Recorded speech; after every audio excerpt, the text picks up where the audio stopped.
Shalom, brothers and sisters. Shalom.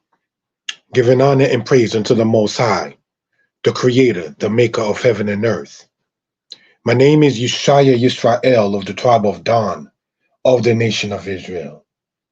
This particular presentation, brothers and sisters, we intend to bring to you from Danitepublications. This is on the channel Mordeh Yeshaya Torah Lessons, as well as Mordeh Yeshaya Hebrew Lessons. We ask you all to comment, like, and share. We ask you all, brothers and sisters, to subscribe to the channel as well.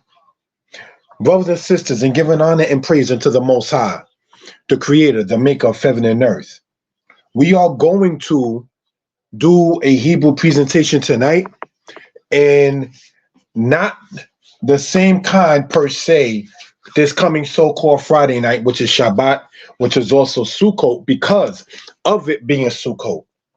And brothers and sisters, we hope and pray that everybody had a prosperous and blessed and beautiful, soul-filled matter concerning the timing of Yom Kippur.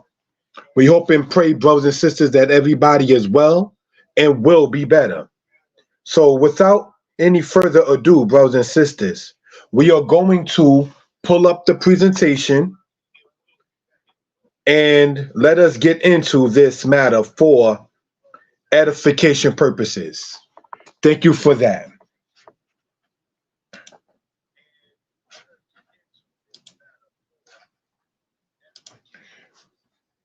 We ask you all to comment, like, and share. Get your pens, your pads, your paper, and take notes, brothers and sisters.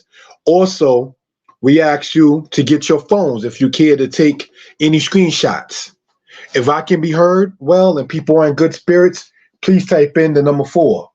If I can be heard well and people are in good spirits, please type in the number 4. Shalom, giving honor to the Creator of heaven and earth. This presentation is brought to you by Danitepublications. That too is the website, Danitepublications.com. We hope you are well and will be better.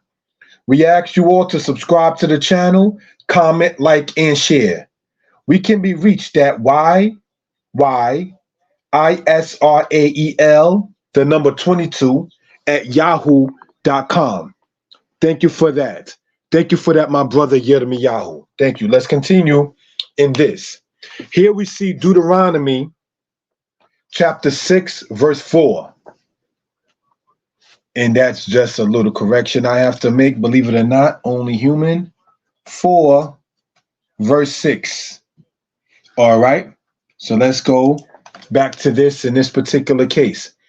Observe, therefore, and do them, for this is your wisdom and your understanding in the sight of the peoples, that when they hear all these statutes shall say, surely this great nation is a wise and understanding people.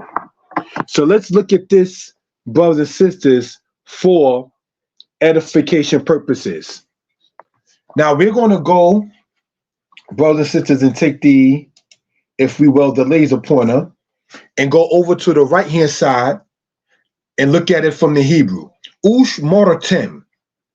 Wa asitem ki hio hakmatkem ubinatkem le'ene ha'amim asher yishme'un el kal hakukim ha'ele wa amru rak am kakam wana bon hagoy hagadol hazeh. So brothers and sisters, what can we point out in this particular case? All right, just want to sit there and establish something, or let it be known, sorry, not so much establishing.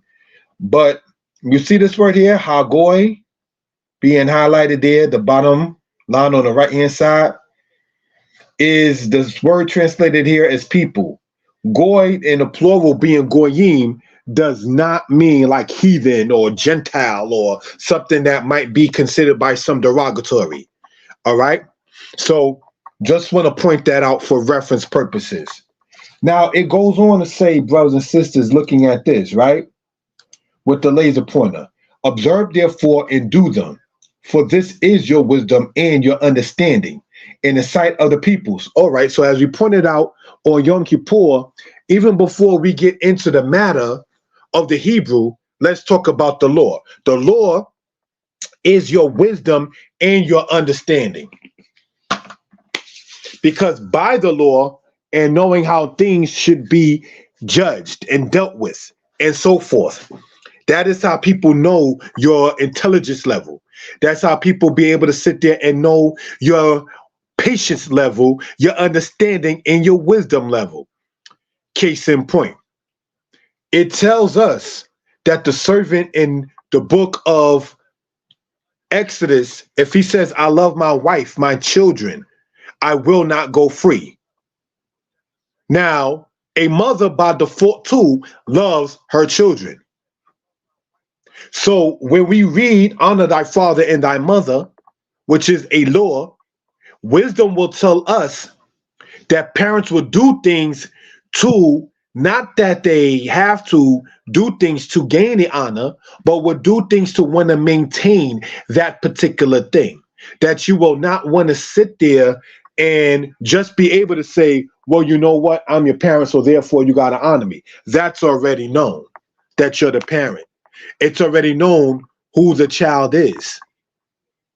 So now when you as a mother or father give a commandment to the child already, knowing you love him or her, the child already understanding one's role in honoring, it will run much more smoother. Case in point, if you are to take a bird, you do not take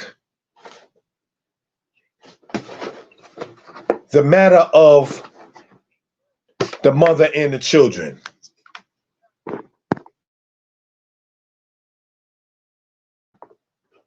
In law, you just take the bird's eggs in that case. You understand? For reference purposes. Because the mother will be able to have more children. But if you take away the mother, how can the mother be there to nurse her young? See, that's the problem. This is why the law is your wisdom and your understanding. What else can we ascertain in that particular case? You shall rise before the hoary head and honor the face of the elders. Don't you know that people will respect you? And as it says here, surely this great nation is a wise and understanding people. Even your own people will say it when you keeping these law, statutes, and the commandments. That by such as rising up before the hoary head and respecting your elders, people are going to admire that, like, that's what you're supposed to do. Do you understand? Such as the fact of when you go to war with your enemies, you're supposed to proclaim peace and let them make peace with you. Which means that when you deal with a situation, it's telling us that you just don't be, I'm just about it, rah-rah kind of spirit. No, that's not what that is in that particular case. You understand? When brothers and sisters, regarding and dealing with, say, the Lord is your wisdom and your understanding with the time allotted, we know good, well, and understand, brothers and sisters,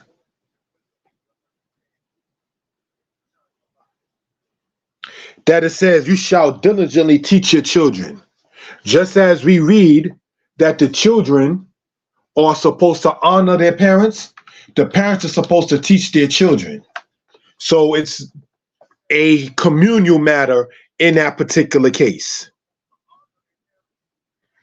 So just wanted to give some examples in that particular case concerning that. Now let's look, brothers and sisters, and continue in this, all right? We see Ush Moratem and its female friend, Shamarten. Ush Moratem, the waw here serves as a prefix. In Hebrew, the words that are translated as and is part of the word. So you see, brothers and sisters, what we want to emphasize on, if we will, right? With the highlighter. This wow that we see here, that we see here, that we see here means and. And it is part of the word in that particular case. All right? So usmoratem means and you all shall keep and you all shall observe. Now, we want to point out on the left-hand side here with the laser pointer, if we will, right? It says the word shamar tem means you all observe. The tem is from atem. Atem means you all. And on the right-hand side, brothers and sisters, we see shamar ten means you all observe. This is the feminine plural. Shamar tem being the masculine plural. If there's any questions or comments concerning what we're going over, please feel free to leave it in the chat. And both words, the root is shamar, and this means to observe, to watch, to keep. The word literally means, however, he watched, he kept, he observed. The infinitive of this word is lishmor.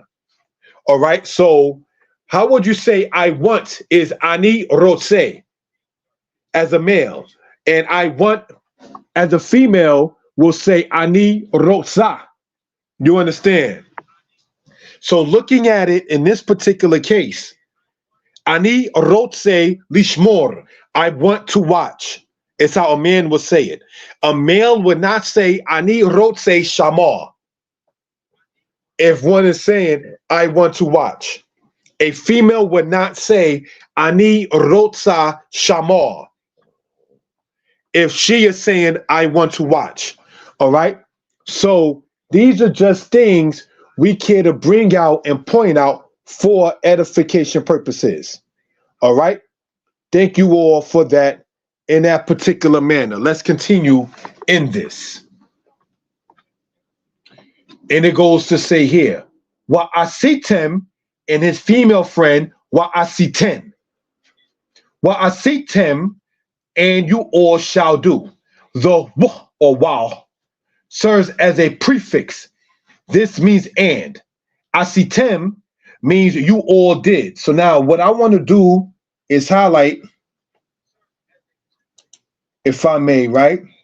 We see here asitem, right? And here we see asitem. It's being color-coded in this particular manner, if we will. Again, any questions or comments, please feel free to type it into the chat. Thank you. It goes to say, this means and, wah, meaning that. Asitem means you all did. This, we want to show the laser pointer, is masculine plural. The word asiten means you all did, and this is feminine plural. The root is the word asa. So I'll put inside the description the matter of asa being expounded upon on the channel, Mordeh Yeshaya Hebrew Lessons. All right. So again, if there's any questions or comments concerning what we're talking about, please feel free to type it into the chat. Thank you.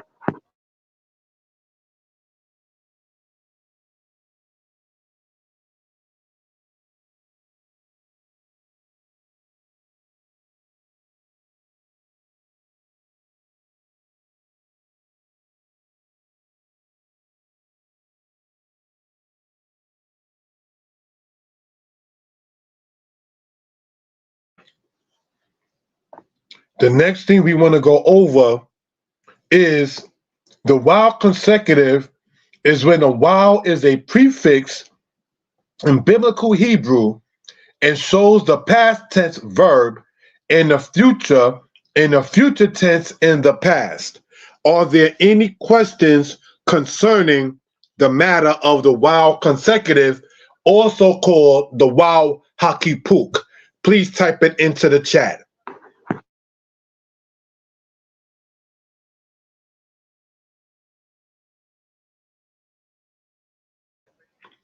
Here we see an example, Waidaber, and he spoke. And another example being what? Wahaya. And it shall be, and it shall come to pass. So what do we want to emphasize with the highlighter, right? Is this. The word by itself, Yedaber, means he will speak. Now, we already gone over on the left-hand side of this that wah or wah means and. So, Yedaber would by standard mean and he will speak. But, however, in biblical Hebrew, it is called a while consecutive, so the future tense becomes past and the past becomes future. Just the same. When you look at this word that's underneath that, right? And we seeing wahaya.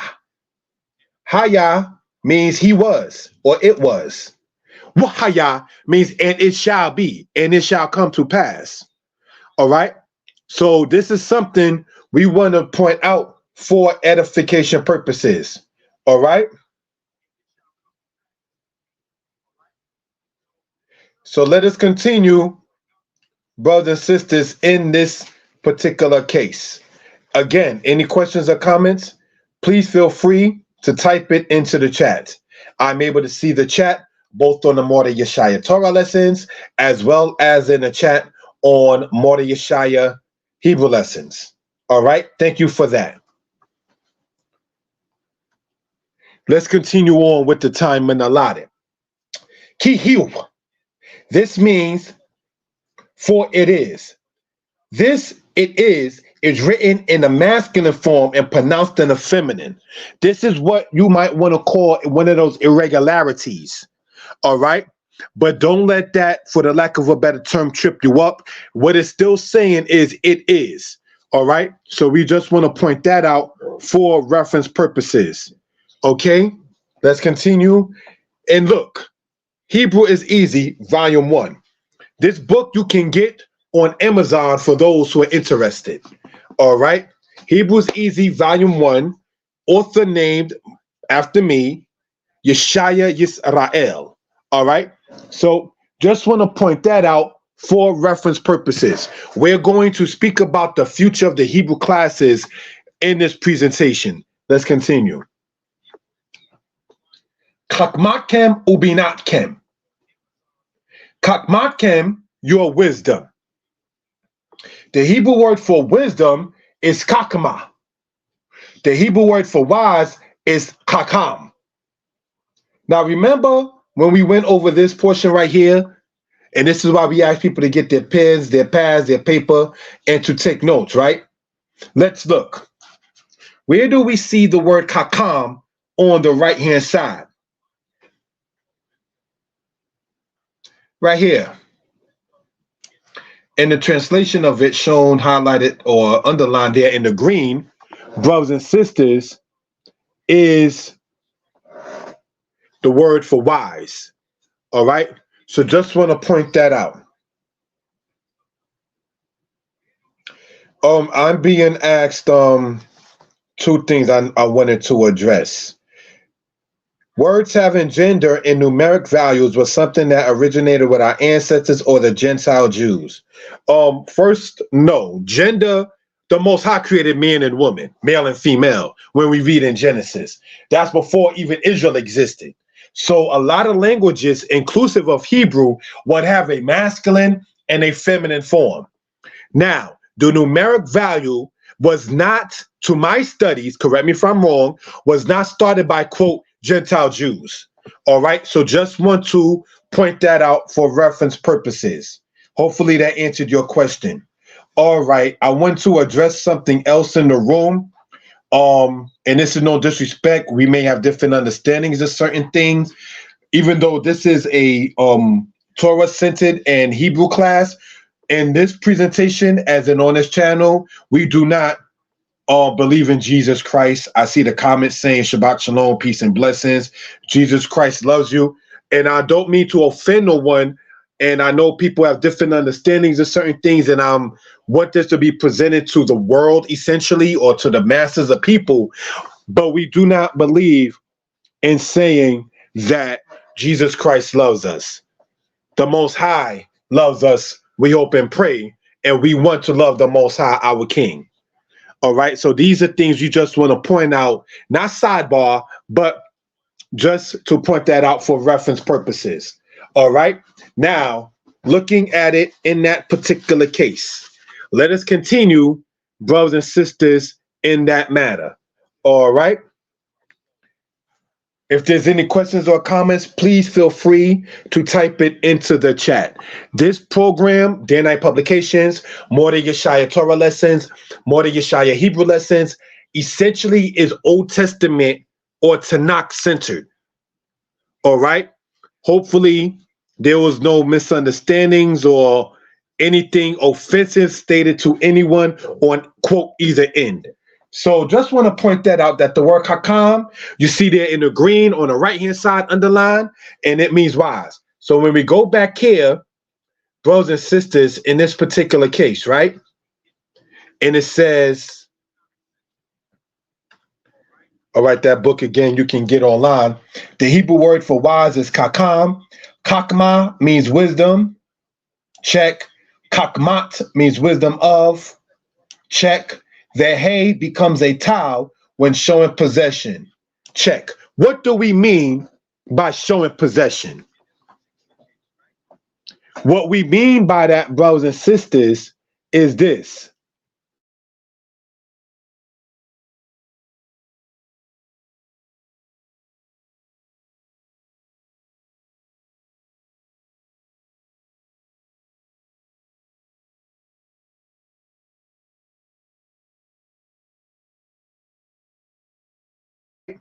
If I can be heard well and people are in good spirits, please type in the number 4. Thank you. If I can be heard well and people are in good spirits, please type in the number 4. Thank you for that, brothers and sisters. So the hey letter, we want to show, if we will, right, with the highlighter. All right. But we want to show it in a different color. No, not in red, but let's show it in green, this one. We see this here, and it becomes what? And we want to color code that, if we will, in the blue. In this particular case, the hay becomes a towel when showing possession. All right, thank you for that, for typing that in, the number 4. So let's look at this, brothers and sisters, and expound upon it, if we will, right? We want to, if we will, if we can, we want to show in real time, all right, a particular thing magnified. So now let's go back to slideshow, current slide, right? And it says kakma, meaning wisdom, and kakmat, meaning wisdom of. So now when we see, all right, we want to show with the laser pointer first, right? Kakmat kem. Now we want to show, brothers and sisters, with the highlighter, right? This towel that you see on the top being done with that and done with that. Get your pens, your pad and paper and take notes. And this is not trying to be funny or trying to quote play sales rep. If you find it in your heart or in your pockets, not trying to be disrespectful, get this book here, Hebrews Easy Volume 4, because in this, it explains the matter of the hay becoming a towel when showing possession. If there's any questions about that, please put that into the chat. Thank you for that, brothers and sisters. As you can see, my number is across the screen, the 908-587-4841. You can text me, WhatsApp me, and so forth as well. All right, let's continue in this. Let's gain some understanding. Ubi natkem, and your understanding. Right? Let's go with the laser pointer. Like the matter was kakma, in the word bina, ending with a hey, the letter hey becomes a tau when showing possession. All right. So we just want to, for edifications, point that out. All right. The hey becomes a tau. Be not understanding. Be not understanding of. All right. So now when we're looking at that, brothers and sisters, and we see on this side, kakmatkem, be not kem. I want to show, if we may, with as real time as possible, right? And here's what we see. Kak mat kem. All right. And going to shorten that for reference purposes, if we will. Shorten it even more for reference purposes. And here we see Binat Kem, right? So what can we point out for reference purposes in that particular matter? Binat Kem, Kakamat Kem. Now let's go back to the laser pointer. All right, Kem. This suffix means essentially that which is yours, masculine plural. So now if there's all males, that's masculine plural. In Hebraic thought, if it's a mixture of males and females, then it's still masculine in that case. Now, this is not trying to be in one's feelings or anything of that sort.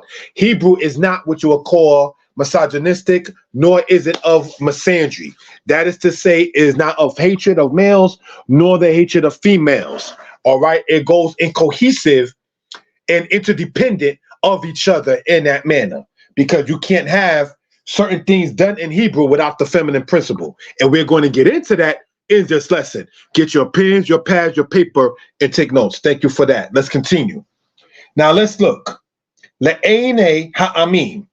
Le'ene, in the eyes of, or the sight of. Now, brothers and sisters, when we look at the laser pointer, right, if we will, for reference purposes, the lamed serves as a prefix meaning to or for. The ene means sight of or eyes of, because with your eyes is what you use as in your sight. So that's how that works in that particular case. All right. So let's look, family. The word for eye is ayin. The word for eyes is enayim. Now, this is not to be disrespectful.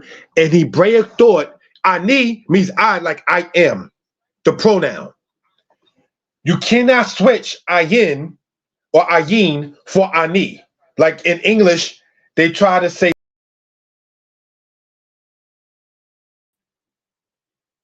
where it should be, say the other way around. All right, in that particular case. So we just want to emphasize that slang in Hebrew doesn't really work that way, and so forth. All right. So let's continue with the time allotted. The ene means sight of or eyes of. The word for eye is ayin. The word for eyes is enayim. The word ayin also means spring, like spring of water. Just want to point that out. All right. But this suffix means in or with. But ene, in the sight of. Eni, my eye. Enai, my eyes. Enka, your eye. Eneka, your eyes. So you can see, brothers and sisters, vocabulary that is being presented in this particular case. Concerning this slide that you see right there, le'ene ha'amim. Ha, meaning what? The. Amim, meaning nations or people. Is there any questions about what we're talking about? So if you were to say le'ene ha'amim, for the eyes, for the sight of, ha'amim, the nations, the peoples. But ene means in the sight of or with the sight of. All right. The b means in or with, as you see there on the right hand side, and the l means to or for, as we see in many cases. let's go on and continue in this manner. The matter with ra'ah and the qual and he feel. Ra'ah in root means to see. This is a lamed hey verb. This is in the qual stem. The present tense is ro'eh. Now, ro'eh also means seer. In the book of Samuel, it talks about the people were called a seer before they was called in Israel a nabi, which means prophet. In the Hifil, we see hir'ah. This is in the past tense. In the present tense, we see mar'eh. The feminine in the present tense is mar'ah. Ra'ah in the qual means to see in root. And hir'ah in the Hifil means in root to show. I saw. Now this being the past tense. Ra'iti. Now that goes for a male or a female. All right. I showed. Har'ati. That goes for a male saying it or a female saying it. I will see. Ir'eh. I will show. Ar'eh. This is how we know Hebrew has vowels. Because brothers and sisters, when, sorry about that, that is my alarm for 9:40. All right. How we know that, brothers and sisters, looking at it in this particular case, right? We see R-A, R-A. The Hebrew has the same exact spelling. So if there were, quote, no vowels given sounds that are different, then how would you know the difference between saying I will see and I will show?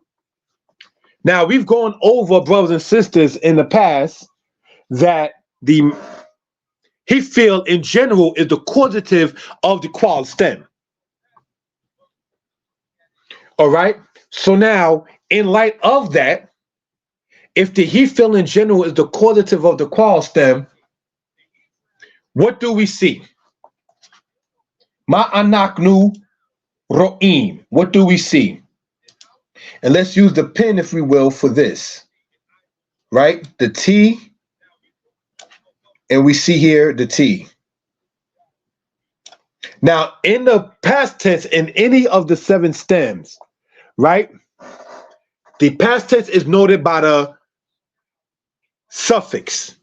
The future tense, for now, is known by the prefix. Sometimes you will know whether it's singular or plural by the suffix in the future tense, but that we'll deal with in the next time. All right. So now we see I showed, I will see, I will show, I saw, and I will see. Connected there.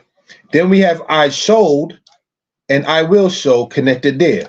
Now, a male or female would say this exact same thing. A male or female would say ra'iti, har'ati, er'e, ar'e.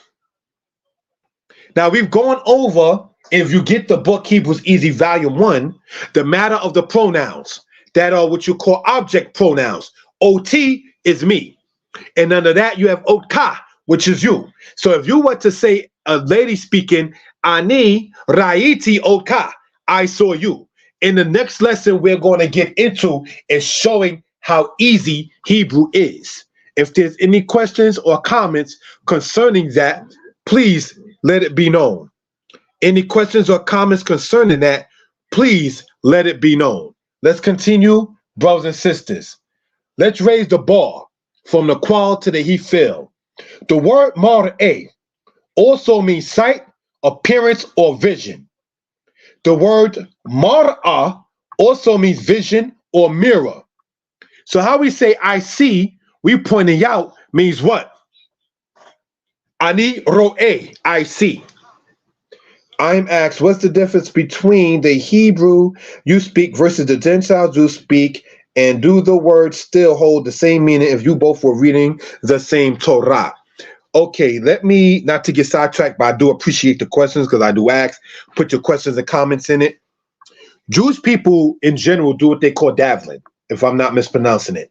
You might see them walk back and forth, and one of the other things they say is that you shouldn't read Hebrew with your regular voice. So you might hear them, and some of them may sound, and I say this in no disrespect, having had a speech impediment myself as a child, you might hear some of them with a lisp kind of sound. Jewish people view it bad with you speaking Hebrew with your regular voice. They say that it's supposed to be, you're supposed to change your accent and change the sound of your voice. That's not in the commandments. That's something that is just created by some of the sons of men. That's not accurate. Okay, so now I am being asked, what is the difference between the Hebrew you speak versus what Gentile Jews speak? I'm going to answer it by this. On the platform, Moreh Shai Torah Lessons, Moreh Shai Hebrew Lessons, there is a video that is called The Hebrew We Speak Is Not Yiddish. In that, I went into that particular matter.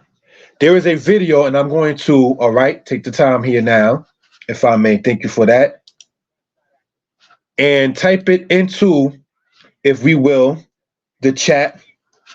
All right. And name of the video is The Hebrew We Speak Is Not Yiddish. Now, Yiddish and Hebrew have the same phonetic matter. That is to say, the same lettering, just as much as Spanish does with French, as in the same with English. All right? So, that still, brothers and sisters, does not mean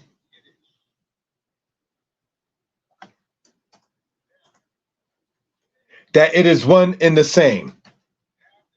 The Hebrew word for mother is aim, whereas the word ima more so means like mama or mami.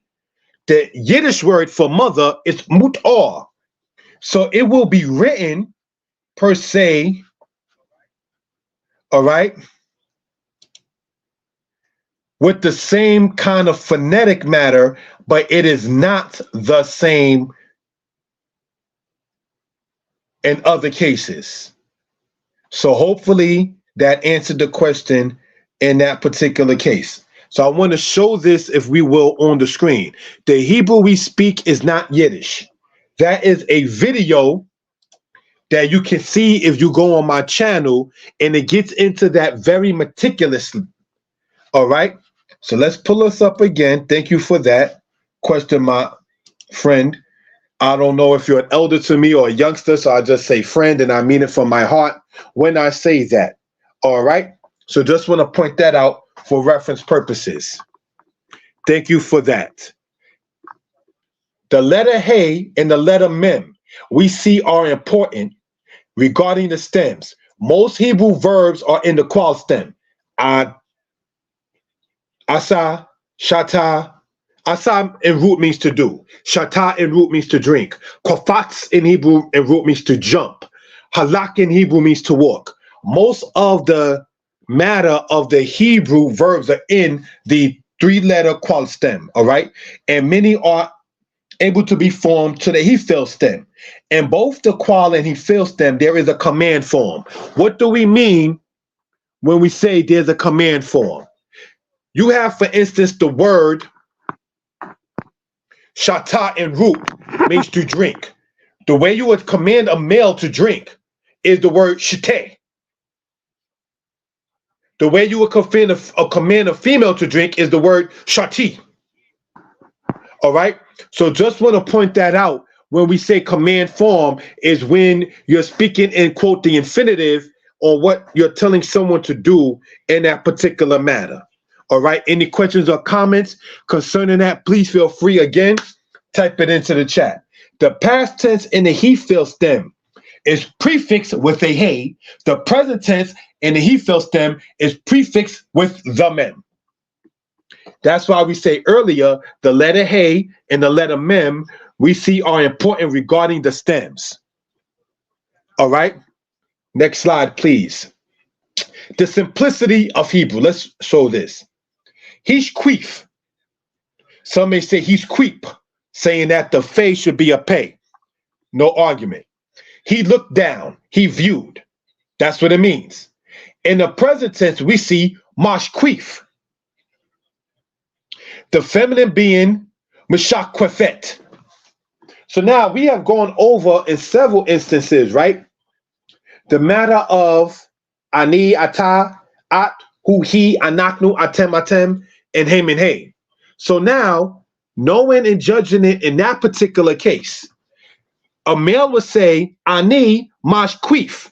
I am looking down. I am viewing. A female, speaking of herself, would say, ani mishakwefet. I am viewing. I am looking down. Now, on this channel, as in the book Hebrews Easy Volume 2, you would have seen that we went over li for me, laka for you, lak for her, lo for him, la for her. So if I were to say, I am looking or I am viewing him, I would say, ani masquif lo. I am viewing for him or I am viewing to him. That's how that goes in that case. Now that lo is not the same like lo, meaning no or not. This is why we ask you all to subscribe to the channel, comment, like, share. My number is across the screen. If you have any questions, I am reachable. Thankful to the Most High. The phone is back on. For some time it was off. Thanking the Most High is back on now and in service. Anyone have a question or comment concerning what we're going over, please feel free, type it into the chat. You can text me if you don't want to do so. That is not a problem, brothers and sisters, in that particular case. All right? So let us continue in this manner. All right? Get your pens, your pads, your paper, and take notes. Get your phones and text me. Leave a comment inside the comment section. All right? Let's do this. The Hebrew word for eyeglasses is mishkofayim. We know that the mem letter causes a verb to be a noun. Now, we want to emphasize this. For instance, you have the word tabak, which means to slaughter. Putting a mem in front of it, you get mitbak, which means kitchen, because that's where you slaughter things and so forth. You have the word ashan, which in Hebrew means en route to smoke. But then you have the word ma'ashena, beginning with the mem, meaning chimney. You have, brothers and sisters, the word daber, en route meaning to speak, the verb. And how you say a speaker, the noun, person, place, the thing, is midaber, by adding the mem as a prefix to it. This is what we mean when we say the simplicity of Hebrew. Don't let anyone on this earth tell you Hebrew is difficult.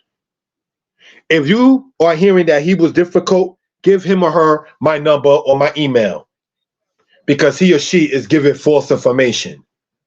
Again, one of the simplest ways to learn Hebrew in your vocabulary is learn the words that you use all the time. All right? We know that the plural of a word in Hebrew is shown in the same word suffix. So the im, like Roshim, Rosh meaning head or leader. Roshim meaning heads or leaders. The S is not a plural in Hebrew. Ak is brother. Akim is brothers. So when we see that the plural of a word in Hebrew is shown in the same word suffix, the im in that case. When you have the ayim, that is the dual plural. Eyeglasses, because there's two upon a person. Mishkwafayim, yadayim, hands, because you got two hands. You have more than one muscle. Sharir being muscle, sharirim means muscles. All right? So this is something we want to point out. We know when you have pointed out a dual plural, we see ayim or the ayim sound. All right? Sidebar. Correct me if I'm wrong, you're not going to really find in the Hebrew, Yerushalayim. Jerusalem in Hebrew is not, in most cases, properly said as Yerushalayim. It is properly said as Yarushalam or Yarushalem. Just want to point that out, all right? So we want to go over, in that case, the simplicity of Hebrew. Any questions or comments with the time allotted, please let me know. And 5 weeks from now, November 1st, we will be doing a last free Hebrew presentation online. For those who are interested in private classes, can reach out by email, yyisrael22@yahoo.com. One can also reach us at 908-587-4841. If I can be heard well and people in good spirits, please type in the number 4 because we're going over the information regarding the future of the Hebrew classes. If one has WhatsApp, is the best way to reach on the 908. The telephone, thinking the creator was able to dealing with the bill, was put back on. So in light of that, I still would suggest to use the WhatsApp if you have it regarding the 908 number you see there, because sometimes if I'm at work, I'm at a place in the basement or I'm at a certain place during the work hours where the internet would have to be used for Wi-Fi, and it comes up there automatically so I can get your message as quick as possible. So just want to point that out. The requirements for the class is one must have all 6 of the Hebrew is Easy books, which are available on Amazon. The author's name is Yeshaya Yisrael. I do not, in general, ask for people's donations. I rather you, brothers and sisters and elders, if you care to, for yourself and or your loved ones, your friends, etc., I'd rather you buy the book on Amazon. I do, yes, get the royalties and the revenue for it. And you can get something in your hand, as opposed to just, here's something through Zelle, and here is something through Cash App, and here is something through PayPal, but you're receiving nothing but a video. I'd rather, if you're spending your money, to have something in your hands and be able to use and share with others. Honestly speaking. If the history book isn't for you, it may be for someone else.